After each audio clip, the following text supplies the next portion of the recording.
आप देख रहे हैं इंडिया न्यूज और ये है आपका खास शो कोई बात चले। कल चंद्र ग्रहण लगने वाला है। किस समय ग्रहण लगेगा ये हम आपको अपनी स्टोरी में बता रहे हैं, लेकिन हमारे साथ आगे देश के मशहूर ज्योतिषाचार्य आज लाइव जुड़ेंगे जो आपको ग्रहण की रात साधना के बारे में बताएंगे। नौकरी और शादी से जुड़े कुछ खास टोटके बताएंगे, साथ ही राशि के हिसाब से आपको क्या करना है, आपकी राशि पर क्या इसका असर पड़ेगा, ये सब जानकारी आप लोगों को देंगे। लेकिन सबसे पहले ये रिपोर्ट आपको दिखाते हैं।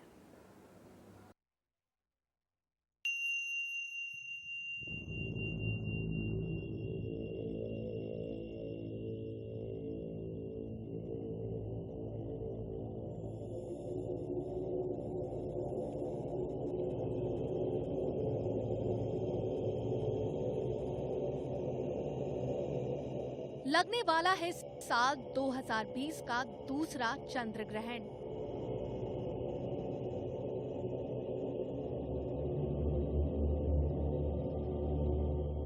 तीस दिनों में लगेंगे 3 बड़े ग्रहण।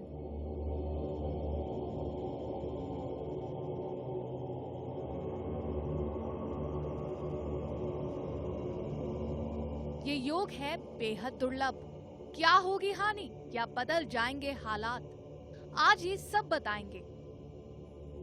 सबसे पहले आपको बताते हैं कि आने वाले 30 दिनों में कौन सा ग्रहण कब लगने वाला है।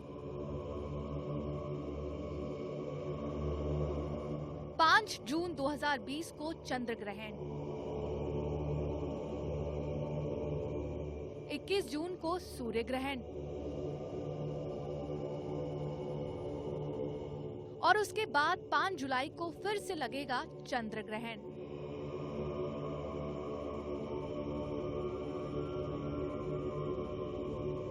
आज हमारे साथ देश के मशहूर ज्योतिषाचार्य होंगे जो आपको इससे जुड़ी खास जानकारी देंगे। लेकिन उससे पहले हम आपको बताते हैं कि चंद्र ग्रहण क्या है।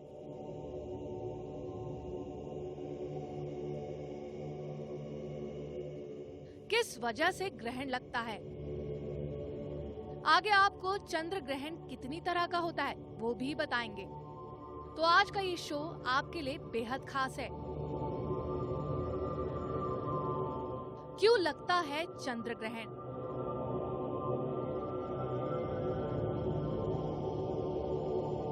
विज्ञान में जहां ग्रहण को एक खगोलीय घटना माना जाता है, वहीं धार्मिक मान्यता के अनुसार ग्रहण लगने का कारण छाया ग्रह राहु केतु है।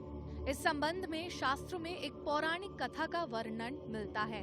पौराणिक मान्यता के अनुसार देवासुर संग्राम में जब समुद्र मंथन हुआ था तो उस मंथन से 14 रत्न निकले थे।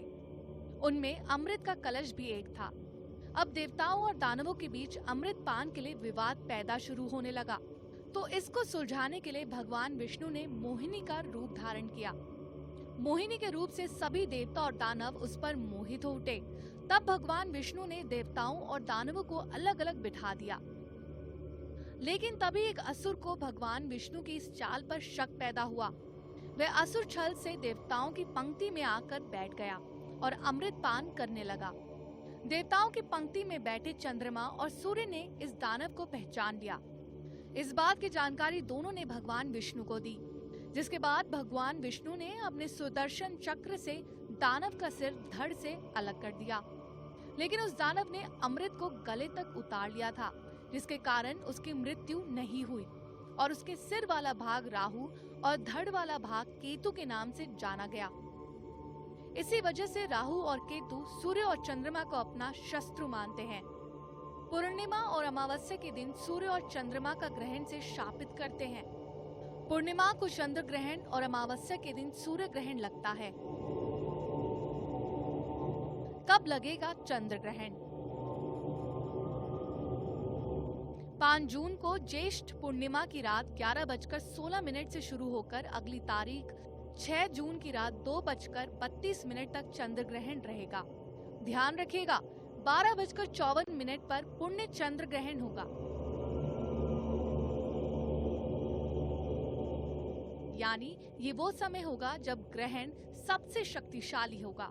इस ग्रहण के बारे में और भी खास बातें हैं जो आप अब तक नहीं जानते होंगे। कैसे लगता है चंद्र ग्रहण।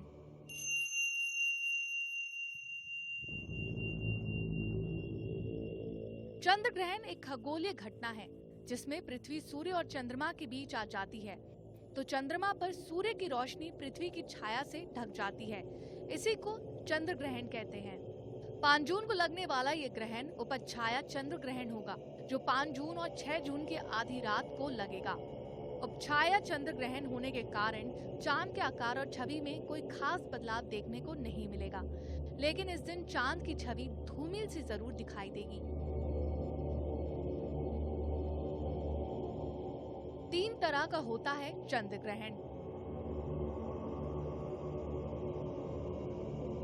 पूर्ण चंद्र ग्रहण, जब पृथ्वी सूरज के चारों ओर चक्कर काटते हुए पूरी तरह से सूर्य को ढक लेती है और चंद्रमा पर सूर्य का प्रकाश नहीं पहुंच पाता, तो इसे पूर्ण चंद्र ग्रहण का नाम दिया जाता है। आंशिक चंद्र ग्रहण, जब चंद्रमा पर पृथ्वी की छाया आंशिक रूप से पड़ती है, उसे आंशिक चंद्र ग्रहण कहते हैं।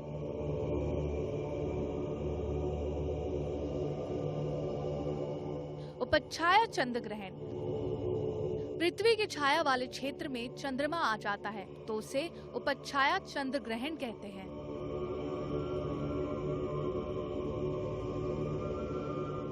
Bureau report, India news.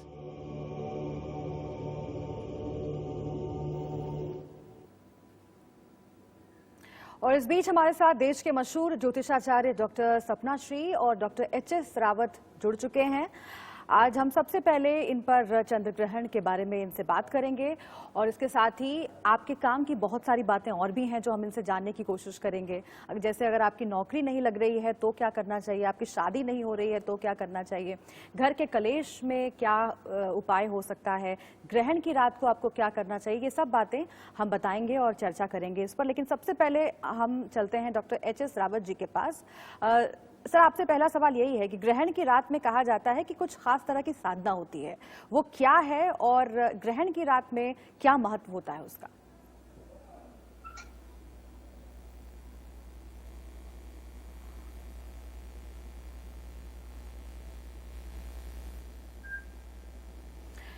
Rawat ji, आपको आवाज आ रही है?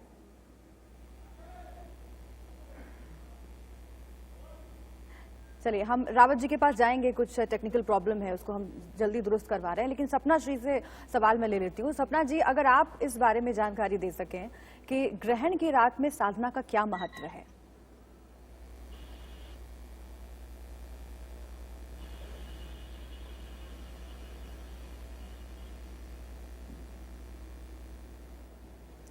सपना जी, आप मुझे सुन पा रही हैं? हम संपर्क करने की कोशिश कर रहे हैं और ये हम कोशिश करेंगे कि तमाम जो बात है वो आप तक पहुंचे। लेकिन उससे पहले आपको ये समझना चाहिए कि जो साधना है ग्रहण की रात में जो की जाती है वो बहुत महत्वपूर्ण है और उसको लेकर क्या प्रक्रिया होती है, इस पर हम पूरी चर्चा करेंगे। देश के मशहूर ज्योतिषाचार्य हमारे साथ जुड़ रहे हैं और उनसे हम तमाम उपाय जानने की कोशिश करेंगे कि ये जो योग है वो दुर्लभ कैसे है। 5 जून 2020 चंद्र ग्रहण लगने वाला है, 21 जून को भी सूर्य ग्रहण लगने वाला है। इन तमाम मसलों पर हम बातचीत करेंगे और समझने की कोशिश करेंगे कि क्या पूरी प्रक्रिया होती है पूजा अर्चना की और क्या पूरी प्रक्रिया होती है साधना की और क्या एहतियात आपको बरतने चाहिए, अलग अलग राशि के लोगों के लिए इसका क्या महत्व है और क्या उपाय हो सकते हैं। इन तमाम बातों पर हम जानकारी हासिल करने की कोशिश करेंगे। लेकिन इस बीच आप तस्वीरों में देखिए कि खास तरह का पूजा पाठ किया जाता है। चंद्र ग्रहण जब लगता है, सूर्य ग्रहण जब लगता है, खास तरह की सामग्रियां जुटाई जाती हैं और वो हम आपको दिखा रहे हैं टीवी स्क्रीन पर। इसके बारे में आगे हम आपको डिटेल में बताएंगे। ज्योतिषाचार्य जब हमारे साथ जुड़ेंगे तो उनसे हम समझने की कोशिश करेंगे कि आखिर इस पूरी पद्धति का क्या महत्व है और क्या नहीं करना चाहिए आपको जब चंद्र ग्रहण लगे, क्या करना चाहिए आपको जब चंद्र ग्रहण लगे और चंद्र ग्रहण की रात साधना का क्या महत्व होता है। इन तमाम बातों को हम समझने की कोशिश करेंगे देश के मशहूर ज्योतिषाचार्यों के साथ। ये तस्वीरें आप देखिए, चंद्र ग्रहण जब लगता है तो खास तौर से पूजा की जाती है, खास पद्धति से पूजा की जाती है और उससे एक विशेष लाभ मिलता है, ये भी कहा गया है। सबसे खास बात यह है कि 30 दिनों में 3 ग्रहण लगने वाले हैं और इन तीनों का क्या महत्व है, किस तरीके से ये जो योग है वो दुर्लभ माना जा रहा है, इस पर भी हम आगे बात करेंगे। 21 तारीख को सूर्य ग्रहण लगने वाला है, 5 तारीख यानी कि कल चंद्र ग्रहण लगने वाला है, इसके बाद 5 जुलाई को फिर से एक बार चंद्र ग्रहण लगने वाला है। तो ये कितना खास रहेगा, इस पर हम चर्चा करेंगे। 30 दिनों में 3 ग्रहण और ये कैसे महत्वपूर्ण है, कैसे खास हैं, इस पर हम विशेष तौर से आपको जानकारी देने की कोशिश करेंगे ज्योतिषाचार्यों के साथ जुड़ करके। लेकिन आप ध्यान रखिएगा कि चंद्र ग्रहण जब भी लगता है तो कई एहतियात बरतने के लिए कहे जाते हैं, उन एहतियातों को आप ज़रूर बरतें। और अलग अलग राशियों के जो लोग हैं उनके लिए क्या महत्व है और क्या उपाय वो कर सकते हैं, इस पर भी हम बात करेंगे।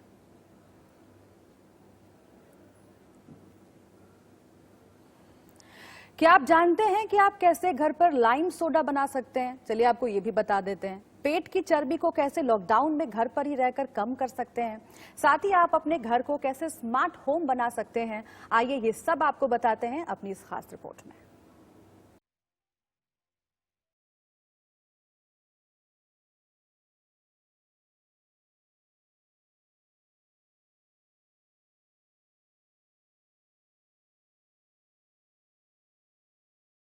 अगर आपके पेट में गैस बनती है, गैस बनने की वजह से सिर में भी दर्द होने लग जाता है, एसिडिटी बनती है, तो आपको 1 गिलास पानी में कुछ पुदीने के पत्ते, 1 पिंच काली मिर्च पाउडर और थोड़ा सा अदरक का टुकड़ा डालकर काढ़ा बना लीजिए। जब आधा गिलास पानी रह जाए तो पी लीजिए, आपके पेट की गैस गायब हो जाएगी। और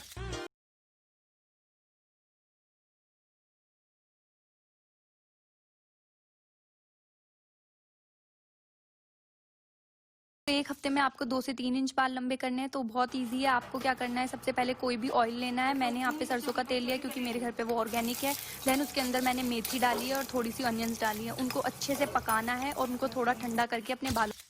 अगर आपको अपने पेट का फैट कम करना है तो आपको रेगुलर 1 कप पानी में 1 चम्मच सौंफ उबालकर डेली पीना है। ऐसा करने से आपकी जो डाइजेशन प्रॉब्लम है वो ठीक रहेगी और पेट का फैट कम होता जाएगा। और ऐसी टिप्स के लिए मुझे फॉलो करें। दोस्तों, बहुत लोगों ने रिक्वेस्ट की थी पानी पूरी की रेसिपी के लिए, तो आज हम पानी पूरी बनाएंगे। ये सफेद वाला मटर है, इसे हमने 5 घंटे भिगो के रखा था। इसे कुकर में डाल लें, 5 कटे हुए आलू डाल लें, इसमें पानी डालकर इसमें 1 चम्मच हल्दी, 1 चम्मच नमक डाल के इसे 6 से 7 सीटी लगा लें। अब हम पानी बनाएंगे। लाल मिर्च को ऐसे कूट लें और जीरा को भून लें। पुदीना के पत्ते, हरी मिर्च और अदरक को हम पीस लेंगे। इसमें हम 3 लीटर पानी और डालेंगे और ये लगभग 4 पैकेट हमने जलजीरा खोल के डाल दिया। अब इसमें डाले काला नमक, 2 नींबू का रस और जो हमने जीरा भुना था उसे हम ऐसे कूट के डाल देंगे और जो हमने मिर्ची कूटी थी वो भी डालेंगे। अब डालें अमचूर पाउडर, धनिया पाउडर, हींग और नमक अपने हिसाब से डालें। अब हमारा पानी रेडी हो गया। ऊपर से हम डालेंगे बूंदी भी होममेड है, आप देख सकते हैं। ऊपर से डालें हल्की सी लाल मिर्च। अब हम छोला बनाएंगे। इसमें थोड़ा सा पानी डाल के आप मिक्स कर लें। अब इसमें डालें कटा हुआ प्याज, कटी हुई टमाटर, ऊपर से डालें चिली फ्लेक्स, काला नमक, धनिया पाउडर, जीरा पाउडर, लाल मिर्च पाउडर डालकर मिक्स करें। हमारा छोला भी रेडी हो गया। अब भैया मुझसे तो कंट्रोल नहीं हो रहा है, तो मैं यहाँ पे एक पूड़ी फोड़ रहा हूँ और इसे खाऊंगा। पूड़ी की रेसिपी अलग से अपलोडेड है, आप इसे देख सकते हैं। मैं तो एंजॉय कर रहा हूँ, आप भी बनाइए और एंजॉय कीजिए। ये है अदरक, इसे ग्रेट करके इसका रस ले लीजिए। फिर इसे हल्का सा गर्म करके इसे ठंडा करें। फिर इसमें 1 चम्मच शहद और 1 पिंच काली मिर्च पाउडर डालकर पिए। इसे पीने से आपकी खांसी चाहे कोई भी हो, वो सूखी हो, चाहे गीली हो, चाहे कफ हो, आप अच्छे से ठीक हो। क्या आप भी मोटापे से परेशान हैं, पेट बहुत ज्यादा बढ़ गया है और उसको कम करना चाहते हैं, तो गाइस दही में थोड़ी सी काली मिर्च ऐड कीजिए और ऐड कीजिए थोड़ा सा काला नमक और उसको अपने खाने के साथ खाइए। वजन तो कम होगा, हड्डियां भी मजबूत होंगी और शरीर से एक्स्ट्रा फैट। और आइए फिर से एक बार हम चंद्र ग्रहण पर बात करते हैं। कुछ ज्योतिषाचार्य हमारे साथ जुड़े हुए हैं। सपना श्री हमारे साथ जुड़ गई हैं, उनसे हम सवाल लेते हैं। सपना जी, आपसे दर्शक जानना चाह रहे हैं कि चंद्र ग्रहण के दिन जो साधना होती है, खासतौर से उस रात को, उसका क्या महत्व होता है? देखिए, चंद्र ग्रहण को कहा जाता है कि ये भोजन की नहीं भजन की रात है। इस रात आपको सोना नहीं चाहिए। इस रात का प्रत्येक व्यक्ति के ऊपर विशेष महत्व होता है। चंद्र ग्रहण सदैव पूर्णिमा की रात लगता है। यदि पुरुष हैं, साधक हैं, तो वो इंतजार करते हैं कि कब चंद्र ग्रहण पड़े, क्योंकि वो साधना सिद्धि का समय है। महिलाएं हैं तो वो अपने घर में उस समय भोजन नहीं पकाती हैं, घर को पवित्र शुद्ध करती हैं, क्योंकि बाहर मंदिर बंद होते हैं तो अच्छे ग्रंथों को पढ़ा जाता है। खास तौर से जो गर्भवती महिलाएं हैं उनके लिए इसका विशेष महत्व है। बच्चों को भी इस काल में विशेष तौर पर भोजन नहीं करना चाहिए, घर से बाहर नहीं जाना चाहिए और नंगी आंखों से चांद को देखना नहीं चाहिए। अब बात करते हैं साधना सिद्धि की। तो मान्यता है कि चंद्र ग्रहण के समय में यदि आप दान पुण्य करते हैं तो आम जिंदगी से, आम दिनों से, आम योग से, आम समय से आपको 100 गुना फल मिलता है यदि आप चंद्र ग्रहण के समय में दान पुण्य करते हैं। साधक इस समय पवित्र जलाशय, पवित्र नदियों के किनारे बैठकर अपने ध्रुव मंत्र का, अपने सिद्ध मंत्र का जाप करते हैं। जी, अच्छा, अलग अलग राशियों के जो लोग हैं उन पर इसका क्या असर होता है और क्या एहतियात बरतनी चाहिए, क्या नहीं करना चाहिए चंद्र ग्रहण के दिन और क्या करना चाहिए? चीजें, सबसे पहले चंद्र ग्रहण से 9 घंटे पहले सूतक काल लग जाता है, तो आपको ये ध्यान रखना चाहिए कि जो भी चीज जो विशेष प्रयोग की नहीं है उन चीजों को आप किसी को दे दें, यानी कच्चा भोजन आपके घर में ना रहे। यदि दूध, दही, ऐसे छोटे बच्चे आपके घर में हैं और आपको जरूरत का सामान रखना है तो फिर उसके अंदर आपको तुलसी का पत्ता अवश्य रखना चाहिए। ध्यान दें कि इस समय सभी लोग घर के कोशिश करें कि वो सोए ना, क्योंकि चंद्र ग्रहण है, रात्रि के समय पड़ता है, निद्रा जरूर आती है, लेकिन इस समय की गई पूजा अर्चना जीवन में कई गुना योग फल लेकर आपके जीवन में आती है। इस समय दान करना चाहिए सफेद चीजों का, जैसे आप सफेद रंग के पुष्प दान कर सकते हैं, आप दूध, दही, शक्कर, चांदी का दान करना विशेष महत्व माना जाता है। इस समय में यदि आप मोती दान करते हैं, क्योंकि कहावत है ना कि फला व्यक्ति ने क्या जीवन में मोती दान किए थे, तो इतनी सुख सुविधाएं इससे भरपूर है उसका जीवन, तो यदि आप ग्रहण काल में चांदी का दान करते हैं वो भी बहुत अच्छा माना जाता है। मोती का दान करते हैं वो भी विशेष फलदायी होता है। ग्रहण शुरू होने से पहले आपको वस्त्र बदलने चाहिए। ग्रहण काल में जब आप साधना सिद्धि कर रहे हैं तो शुद्ध नए वस्त्र पहनकर करें। पवित्र जलाशय में जब आप अपनी साधना पूरी कर लेते हैं, अपने मंत्र का उच्चारण पूरा कर लेते हैं, स्नान करते हैं, तो उन वस्त्रों को आपको वहीं पर किसी को दान दे देना चाहिए। लेकिन क्योंकि इस समय कोरोना महामारी चल रही है, लोग जलाशयों के पास, पवित्र नदियों के पास नहीं जा पा रहे, यदि आप अपने घर में हैं तो जो भी आपने वस्त्र ग्रहण काल के समय पहने हैं उनका आपको ग्रहण के बाद दान कर देना चाहिए। ग्रहण काल के बाद आपको स्नान अवश्य करना चाहिए। गर्भवती महिलाओं को खास तौर से इस समय अपने पेट पर गेरू बांध लगाना चाहिए, क्योंकि उससे आने वाला बच्चा भी सुरक्षित रहता है। ग्रहण काल के बाद आपको अपने घर के जो मंदिर में मूर्तियां रखी हैं उनकी शुद्धि अवश्य करनी चाहिए, क्योंकि ग्रहण का आम जनजीवन पे बहुत बड़ा असर पड़ता है। साइंटिफिक कारण कुछ भी हो, लेकिन ज्योतिषीय मत से मान्यता है कि महाभारत काल में जब 18 दिन महाभारत का युद्ध चला था, तब 13 दिनों के अंतराल पर चंद्र ग्रहण और सूर्य ग्रहण पड़े थे। और इस बार क्योंकि बहुत कम अवधि में लगभग 20 दिनों के अंतराल पर के चंद्र ग्रहण और सूर्य ग्रहण पड़ रहे हैं, तो इनका विशेष महत्व होने वाला है सभी लोगों के जीवन पर। हमारे जो ग्रंथ हैं, हमारे जो शास्त्र हैं, ऋषि मनीषी हैं, वो अक्सर इस बारे में बताते हैं कि जब 20 दिनों में ग्रहण पड़ता है तो महामारी होती है। एक और प्रश्न आ रहा है कि जो पूजा पद्धति है चंद्र ग्रहण के दौरान उसका क्या महत्व है, और सूतक के बारे में भी दर्शक जानना चाहते हैं, उसका क्या महत्व होता है ग्रहण के दौरान? सूतक काल में हमें भोजन नहीं करना चाहिए, यानी 9 घंटे पहले से जो लोग इसे बहुत मानते हैं, साधना सिद्धि करते हैं, वो लोग इस बात का विशेष ध्यान रखते हैं। आपको भोजन नहीं करना चाहिए, शुद्ध वस्त्र पहनने चाहिए, और इस समय में कोशिश करें सूतक काल में और ग्रहण काल में चीजें आपको काटनी नहीं चाहिए। गर्भवती महिलाएं हैं तो उन्हें तो बिल्कुल भी नहीं, और यदि आप पहले से भोजन बना सूतक से पहले ही भोजन करते हैं तो वो बहुत अच्छी बात है। इस समय में मंदिर के कपाट बंद करने चाहिए, यहाँ तक कि आपके घर का भी जो मंदिर है उसे आप बंद करें। आप अपने घर के नॉर्थ ईस्ट कोने में, अपने घर के ईशान कोण में पंच दीपक जलाकर अपने मंत्र की साधना सिद्धि कर सकते हैं, यानी देसी घी का दीपक, सरसों के तेल का दीपक, चमेली के तेल का दीपक, तिल के तेल का दीपक आपको प्रज्वलित करना चाहिए। तो इस तरह पंच दीपक वहां रख के आप अपने मंत्र का उच्चारण कर सकते हैं। जी, अच्छा सपना जी, कुछ सवाल भी आ रहे हैं दर्शकों की ओर से और वो काफी परेशान भी हैं आजकल। उनका सवाल ये है कि अगर नौकरी नहीं मिल रही है या फिर घर में कलह है, कलेश है, तो ग्रहण के दौरान ऐसे क्या उपाय कर सकते हैं जिनसे निजात मिल सके समस्या से? देखिए, क्योंकि 6 ग्रह वक्री चल रहे हैं, इसलिए ये जो जून का महीना है बहुत ही निर्णायक महीना रहने वाला है। तो यदि आपकी नौकरी नहीं लग रही, यदि आपको ऐसा लगता है कि काम आपका बहुत अच्छा चल रहा था लेकिन चलते चलते रुक गया, यदि बहुत सारी कोशिशों के बाद भी आपकी नौकरी नहीं लग पा रही है, तो ये समय और सब चीजों के लिए बेशक खराब हो, कोरोना महामारी से देश और विश्व जूझ रहा है, लेकिन ये समय विशेष उपाय करने के लिए बहुत अच्छे हैं। तो यदि इस समय में आप तांबे से बना हुआ एक नाग या चांदी से बना या सोने से बना एक नाग तांबे की एक थाली में रखकर आपको मंदिर में जाकर सूतक काल के बाद या माफ कीजिएगा ग्रहण काल के बाद आपको वहां पर दान करना चाहिए। अच्छा, ये भी प्रश्न आ रहा है कि अगर पति पत्नी के बीच झगड़ा होता है तो क्या खास उपाय किया जाए?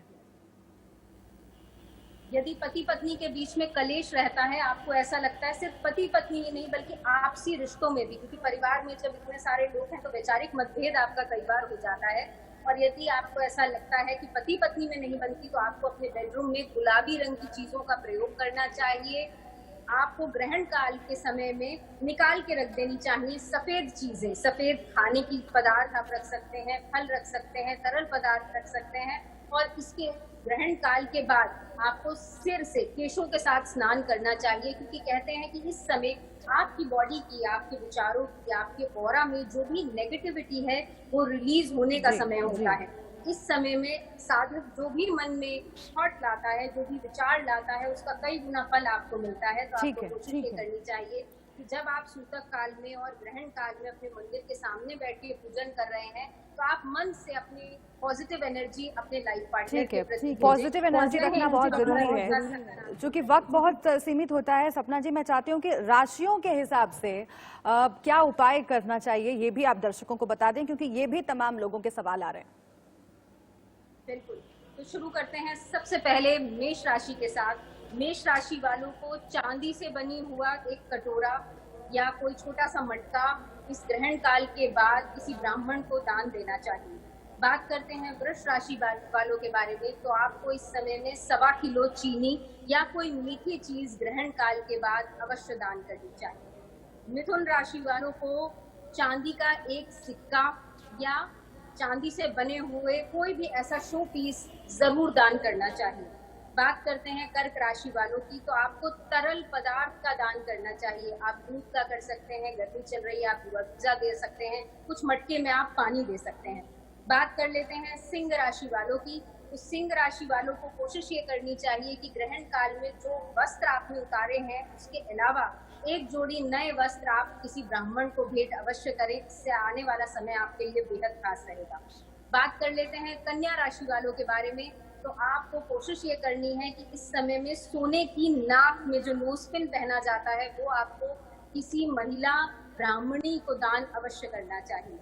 बात करते हैं तुला राशि वालों की, तो इस समय में आपको कोशिश ये करनी चाहिए कि आप अपने घर से सूतक काल में ना निकलें, लेकिन अपने घर के चारों कोनों में आपको आपके घर की जो बाउंड्री है वहां पर आपको दीपक प्रज्वलित करना चाहिए और उस समय में अपने मंदिर में बैठकर साधना जरूर करनी चाहिए।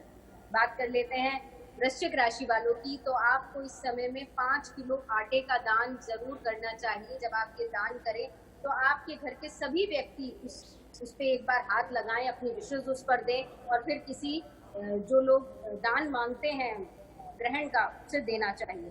बात करते हैं धनु राशि वालों की, तो आपको कोशिश ये करनी है कि ग्रहण काल में सरसों का तेल आप एक मिट्टी के दीपक में लेंगे, उसमें अपने आईज, अपने कान, अपनी नाक, अपने टीथ, अपने नेल्स देखेंगे और इसके बाद आप उसे डकौत को या मांगने वाले को दान कर देंगे। बात करते हैं मकर राशि वालों की, तो आपको 5 अनाज का दान करना चाहिए। ग्रहण काल से पहले, सूतक काल से पहले लाकर आप अपने घर में रख सकते हैं और ग्रहण काल के बाद आपको दान करनी चाहिए। बात कर लेते हैं कुंभ राशि वालों की, तो आपको दही या दूध से बनी हुई वस्तुओं का ग्रहण काल के बाद किसी डकौत को या जिसे हम ग्रहण का मांगने वाला कहते हैं उन्हें दान करना चाहिए।